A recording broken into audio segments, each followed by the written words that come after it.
चलिए बड़ी खबर आपको बताते हैं बिलासपुर से, जहां पर 200 रुपए के विवाद के चक्कर में एक युवक की हत्या कर दी गई। बड़ी खबर बिलासपुर से, जहां पर 200 रुपए के विवाद में एक युवक की हत्या कर दी गई। सिविल लाइन थाना क्षेत्र के मिनी बस्ती का ये पूरा मामला बताया जा रहा है।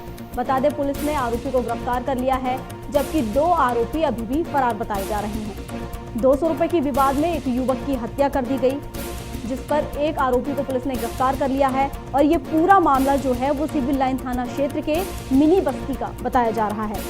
आपको बता दें कि 200 रुपए के चक्कर में एक युवक की हत्या कर दी गई, जिसके एक आरोपी को पुलिस ने गिरफ्तार कर लिया है और अभी भी 2 आरोपी फरार बताए जा रहे हैं। और ये पूरा मामला बिलासपुर के सिविल लाइन थाना क्षेत्र के मिनी बस्ती का है। चलिए, और इस पर अधिक जानकारी के लिए बिलासपुर से नीरज शुक्ला हमारे साथ जुड़ गए हैं, हमारे संवाददाता।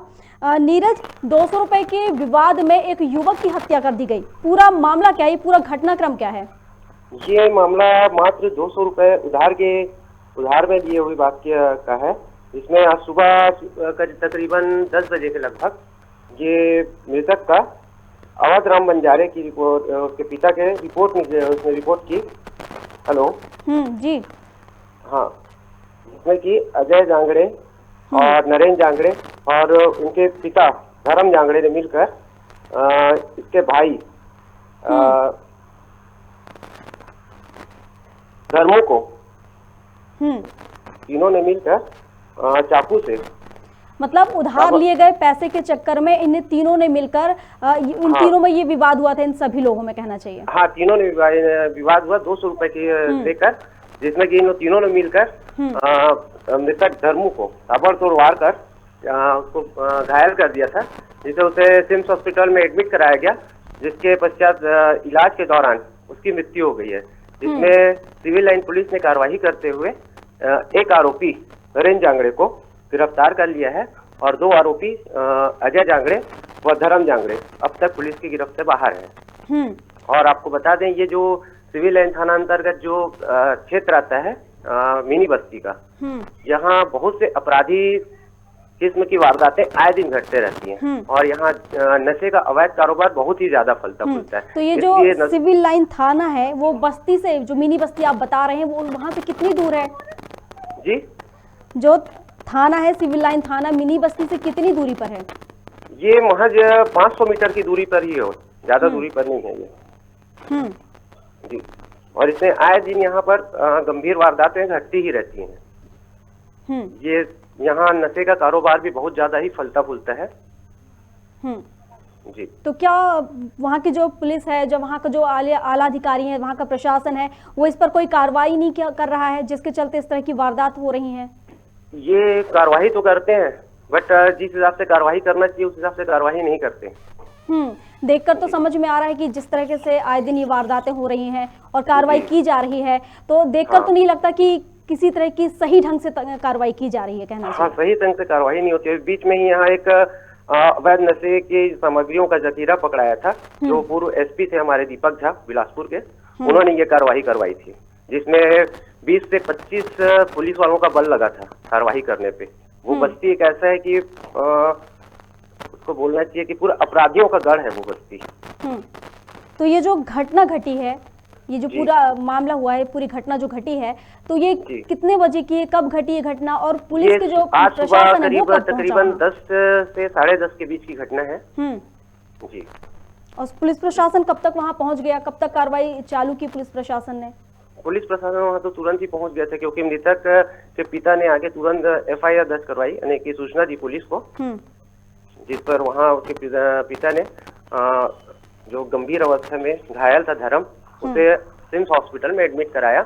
वहां पुलिस पहुंच गई थी। उसमें पुलिस ने थोड़ा अभी अपने सिविल लाइन TI प्रभारी है कलीम खान, उन्होंने तत्काल कार्रवाई करते हुए एक आरोपी को गिरफ्तार किया है। बाकी 2 आरोपी मौके से फरार हो गए। ठीक, नीरज, आपको क्या लगता है कि ये 200 रुपए के पैसों को लेकर विवाद हुआ है, या फिर ये पूरा मामला आपसी विवाद का बताया जा रहा है, या पारिवारिक मामला था? ये किस तरीके का मामला अभी तक तो हमको जो जानकारियां मिली है उसके अनुसार महज 200 उधार के ही पैसे के लेकर ही विवाद हुआ है जी। तो अभी इसमें और जानकारियां हम जुटा रहे हैं। जी, परिजनों से आपकी बात हुई, जिसकी मतलब जिस युवक की हत्या हो चुकी है उसके परिजनों से आपकी कोई मुलाकात हुई, कोई बात हुई आप? अभी क्या है, मामला गंभीर था जी, इसलिए अभी उनसे बात नहीं हुई है। वो बात करने बाइट देने की उसमें नहीं थे, अभी हालत में नहीं थे। ठीक नीरज, बहुत शुक्रिया आपका हमारे साथ जुड़ने के लिए। हम आपको बता रहे थे बिलासपुर से बड़ी खबर, जहां पर 200 रुपए के विवाद के चलते एक युवक की हत्या कर दी गई। आपको बता दें कि फूफा ने ही अपने दोनों बेटों के साथ मिलकर और भतीजे को हत्या कर दी, उसकी और उसे मौत के घाट उतार दिया।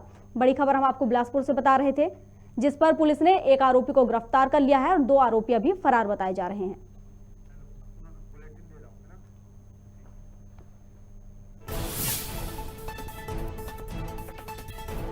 मध्य प्रदेश में पंचायतों की मतदाता सूची का पुनरीक्षण कार्यक्रम स्थगित। परिसीमन का काम पूरा होने के बाद ही वार्ड बार मतदान सूची होगी तैयार।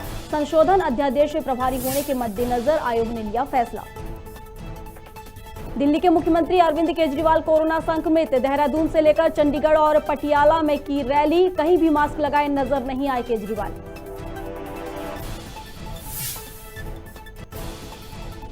इंदौर में 14 दिन में कोरोना से तीसरी मौत। एक्टिव मरीजों की संख्या 500 के पार। मध्य प्रदेश सरकार की बड़ी चिंता।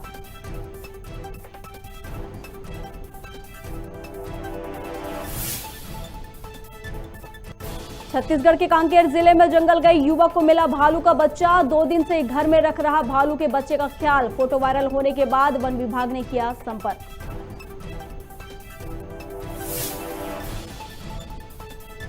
और छत्तीसगढ़ के बस्तर में पुलिस मखबरी के शक में नक्सलियों ने की एक और हत्या। कांकेर में बीच बाजार घेरकर युवक को मारी गोली।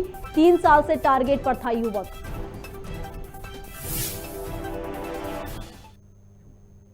नमस्कार, खबर भारत देख रहे हैं आप, मैं हूं आपके साथ प्रियंका। चलिए बढ़ते हैं खबरों की ओर।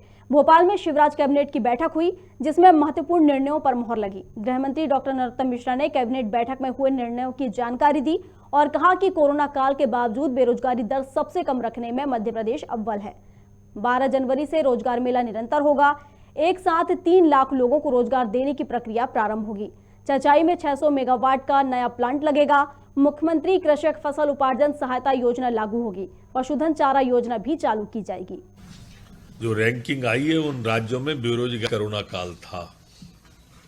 इस कोरोना काल में भी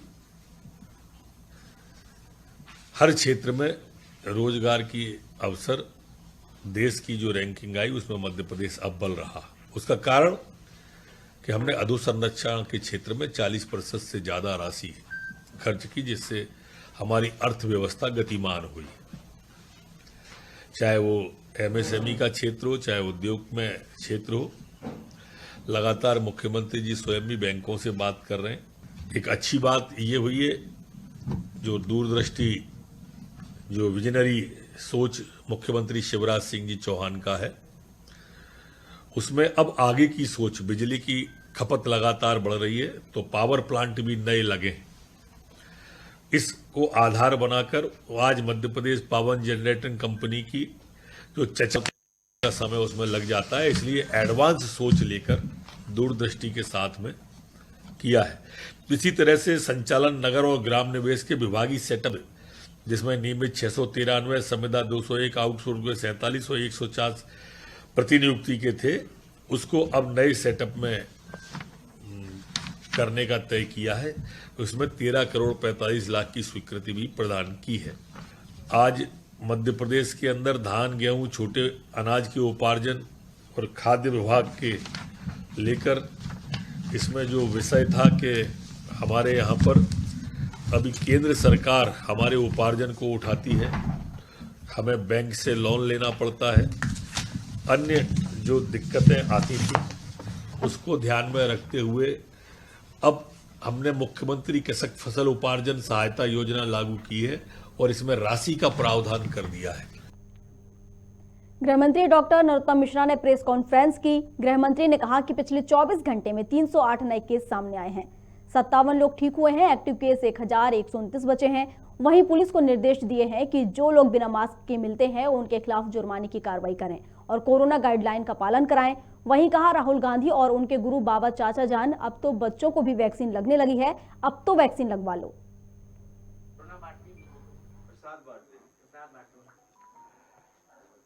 ये देखो कांग्रेस का सोच है, प्रसाद जैसे पवित्र शब्द का उपयोग कहां कर रहे हैं। ये एक मानसिकता है, जहां हमारी आस्था जुड़ती है उसको ये बदनाम करते हैं। ये कमलनाथ जी थे, इनने महान भारत को बदनाम भारत कहा था। ये कमलनाथ जी थे जिन्होंने इंडियन कोरोना वेरिएंट कहा था, और अब ये प्रसाद को कह रहे हैं कि प्रसाद बांट रहे हैं कोरोना का। ये निंदाजनक बात है।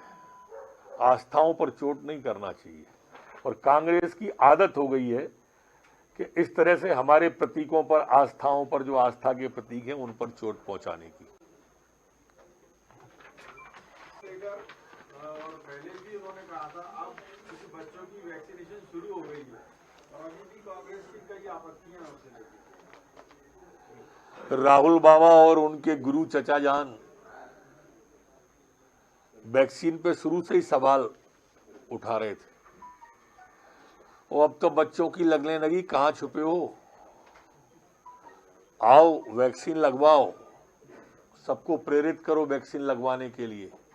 हम लोग भी सबको लगवा रहे हैं।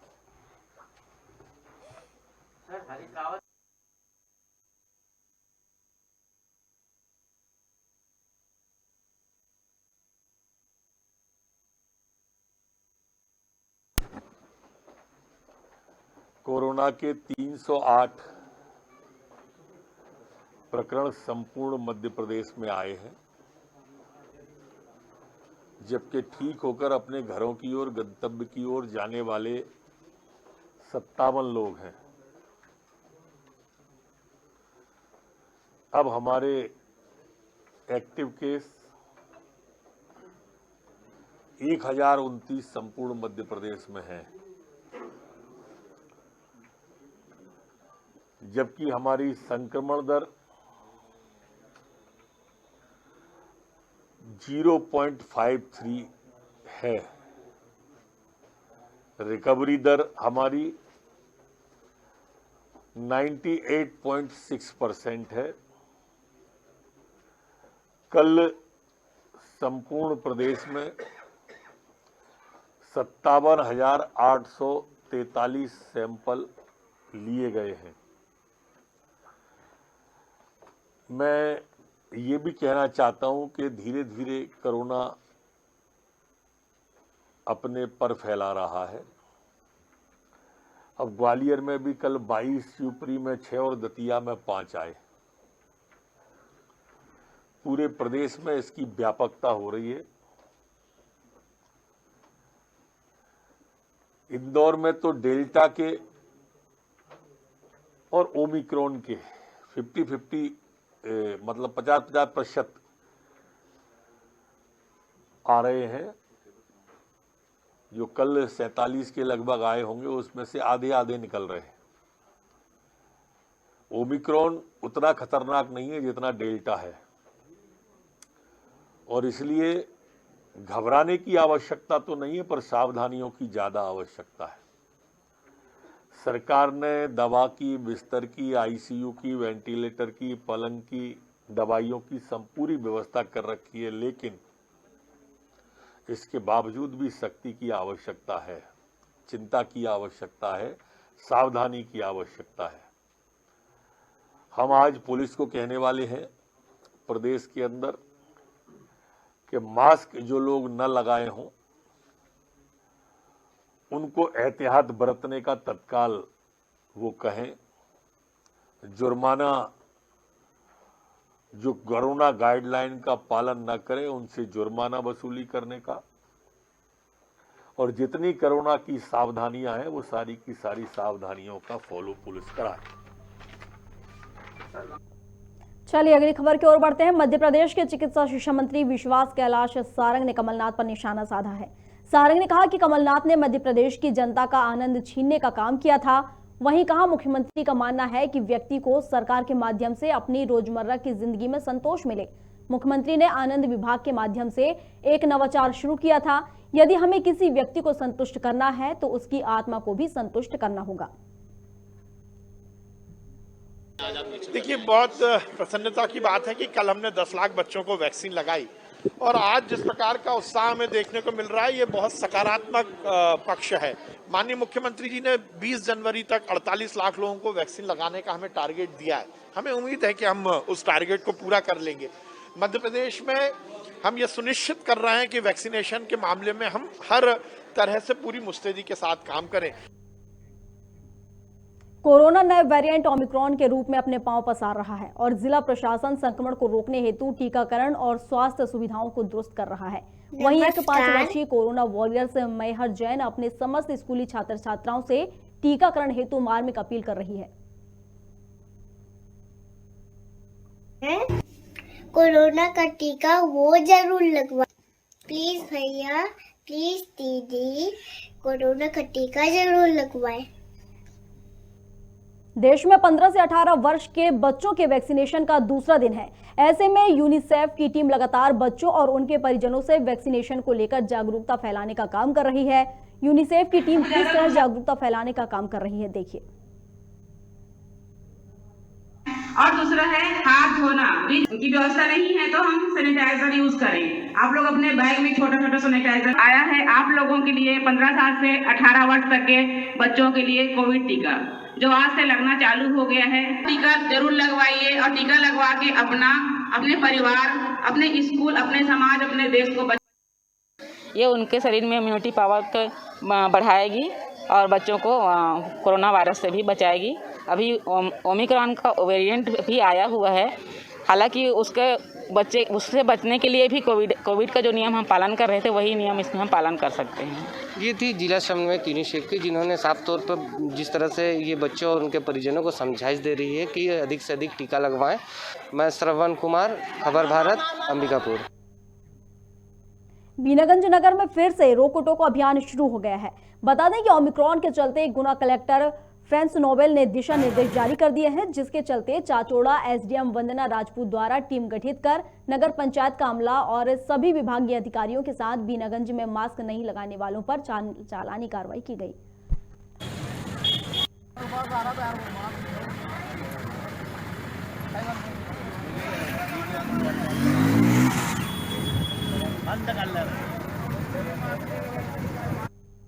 चलिए अगली खबर की ओर रुख कर लेते हैं। मंदसौर जिले के शामगढ़ तहसील के तोलाखेड़ी में पानी में डूबने से 3 महिला की मौत हो गई थी। इस घटना पर शोक संवेदना व्यक्त करने क्षेत्रीय विधायक एवं कैबिनेट मंत्री हरदीप सिंह डंग तोलाखेड़ी पहुंचे। मृतक महिलाओं के परिजनों को आर्थिक सहायता के रूप में 4-4 लाख रुपए के चेक सौंपे।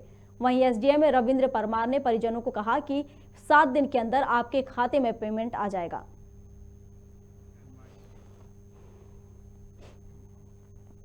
शुजालपुर शहर के जाने माने व्यापारी और सहज स्वभाव के धनी दिवंगत सुनील गोयल का जन्मदिन परिजनों ने नए तरीके से मनाया। व्यापारी का जन्मदिन परिजनों ने शहर की सामाजिक संस्था नेकी की दीवार के सहयोग से मनाया, जिसमें छोटे छोटे बच्चों को स्वल्पाहार और बिस्किट बांटकर दिवंगत आत्मा को श्रद्धांजलि अर्पित की गई।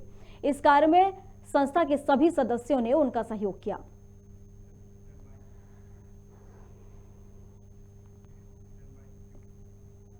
चाचोड़ा तहसील के लगभग 36 स्कूलों में कोरोना वायरस का टीका लगाया जाएगा। वहीं चाचोड़ा एसडीएम ने बताया कि लगभग 9000 बच्चों को टीका लगाया जाएगा, जिसके चलते बीनागंज नगर के हर सेकेंडरी स्कूल में टीकाकरण किया गया है।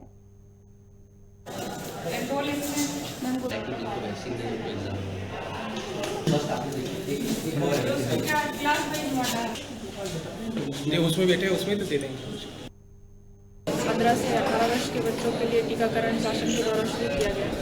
तो हमारे ब्लॉक में हम लोगों ने 36 स्कूलों में सेंटर बनाए हैं, सभी शासकीय स्कूल इसमें कवर किए हैं और लगभग इसमें 9000 बच्चे एलिजिबल हैं जिनकी डेट ऑफ बर्थ 2007 या उसके बाद की है। तो इसका कार्यक्रम सभी 36 स्कूलों में आज सुबह से शुरू किया गया है और हमारा लक्ष्य रहेगा कि आगामी 2 से 3 दिन में हम ये पूरे जो बच्चे हैं उनको कवर करने का कोशिश करें और इसके बाद फिर अगले चरण में हम निजी स्कूलों में इसकी शुरुआत करेंगे। और सभी स्वास्थ्य संघ का, हमारा और एजुकेशन डिपार्टमेंट का, सभी का ये प्रयास है कि इस हफ्ते में हम लगभग अपने सभी बच्चों का टीकाकरण कर पाएंगे। कलेक्टर दिनेश जैन ने जिला मुख्यालय पर टीकाकरण अभियान का शुभारंभ किया और सभी छात्र छात्राओं से टीकाकरण अभियान को सफल बनाने की अपील की। वहीं जिले के छात्र छात्राओं में भी टीकाकरण को लेकर काफी उत्साह देखने को मिला। शाजापुर जिले में टीकाकरण प्रारंभ होने के पहले ही दिन कुल 14,500 बच्चों ने वैक्सीन लगवाई।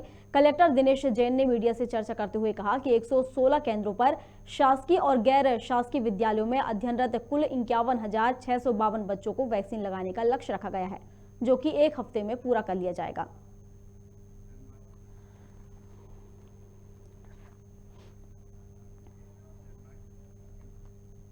कुरवाई की शासकीय महाविद्यालय की बिल्डिंग में छात्र छात्राएं सुरक्षित नहीं हैं।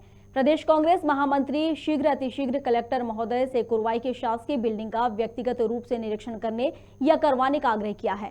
कहा कि कुरवाई के जनप्रतिनिधि और पत्रकारों ने अनेकों बार कुरवाई की शासकीय बिल्डिंग की जर्जर स्थिति से शासन प्रशासन को अवगत कराया है, लेकिन किसी भी प्रकार का कोई सार्थक निर्णय अभी तक शासन प्रशासन द्वारा नहीं लिया गया। छात्र छात्राएं भयभीत होकर कॉलेज आते हैं और डर के माहौल में कॉलेज का स्टाफ बच्चों को पढ़ाता है।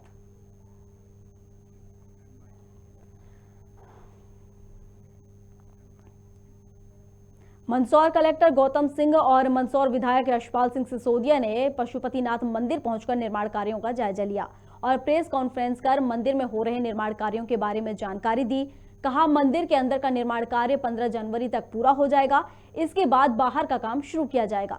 सहस्त्र शिवलिंग पर ब्रजलेप का कार्य किया जा रहा है। इस कार्य के लिए विशेष तौर पर कोलकाता से कलाकार बुलाए गए हैं। कलेक्टर विधायक ने इस दौरान तपेश्वर महादेव और सहस्त्र शिवलिंग मंदिर का भी भ्रमण किया। शिवलिंग का ये आज सहस्त्रेश्वर महादेव का वज्रलेप कंप्लीट हुआ है। तो आज मीडिया बंधुओं के साथ और जो नगर के सम्मानित जो सामाजिक कार्यकर्तागण हैं उनके साथ चर्चा हो रही थी कि जो मंदिर को हम स्वरूप दे रहे हैं वो क्या स्वरूप होगा, कैसे बना रहे हैं। दूसरा सबसे सुझाव भी आमंत्रित किए गए थे कि इसमें अगर किसी को कुछ जोड़ना हो, कुछ परिवर्तन का हो, चूँकि अब मंदिर अपने अंतिम स्वरूप में आ रहा है तो इसलिए आज हमने सबको आमंत्रित किया था। और विशेष रूप से भगवान सहस्त्रेश्वर महादेव या भगवान पशुपतिनाथ या भगवान तापेश्वर महादेव या बालाजी की जब बात करें, ये मूर्तियाँ, ये विग्रह बड़े विलक्षण हैं, ये अद्भुत हैं। तो जो हमारी विशेषज्ञों की टीम कलकत्ता से आई थी उनके थ्रू बहुत सारी चीज़ें हमको पता चली। तो मुझे लगा कि शहर को भी पता होना चाहिए कि उनके पास कौन सी धरोहर है और उसको सुरक्षित रखना सबकी जिम्मेदारी है। तो बहुत सारी जो वैज्ञानिक पहलू हैं, जो पत्थर के संबंध में, पत्थर के बनावट के संबंध में, पत्थर कैसे बना, उसके संबंध में आपने विशेषज्ञों से सुन लिया है। तो भविष्य में मूर्ति संरक्षित रहे, सुरक्षित रहे और अपनी पूरी भव्यता से विराजमान रहे। इसलिए मैं जागरूकता लाने के लिए भी आप लोगों से आह्वान कर रहा था कि आप लोग इस संबंध में लोगों को बताएं, सबको पता चले। और निश्चित तौर पर ये हमारे लिए बहुत बड़ी धरोहर है, बहुत बड़ा काम है। पशुपतिनाथ, भगवान पशुपतिनाथ महादेव का यह मंदिर परिसर, इस मंदिर परिसर का एक इतिहास है। और इतिहास के साथ साथ जब हम लगातार भगवान पशुपतिनाथ महादेव की अष्टमुखी नयनाभिराम प्रतिमा का दर्शन करते थे, अभिषेक करते थे, लेकिन जहाँ तक मेरी जानकारी है 1980 के दशक में यह हजारेश्वर जो है 1008 शिवलिंगों का बना एक जो शिवलिंग है, ये इसी परिसर में एक जाली में कैद था और निगाह उस पर पड़ती थी लेकिन उपयोगी नहीं था। आज उस पर वज्रलेप करा करके उसके लिए पृथक से एक नया मंदिर पशुपतिनाथ मंदिर के सहित जो मुख्य प्रवेश द्वार के पास में रहेगा और जिस प्रकार से इसको डिज़ाइन किया गया है, इसमें 2 विभाग लगे हुए हैं, PIU भी लगा हुआ है, लोक निर्माण विभाग भी लगा हुआ है और पशुपतिनाथ मंदिर ट्रस्ट भी लगी हुई है।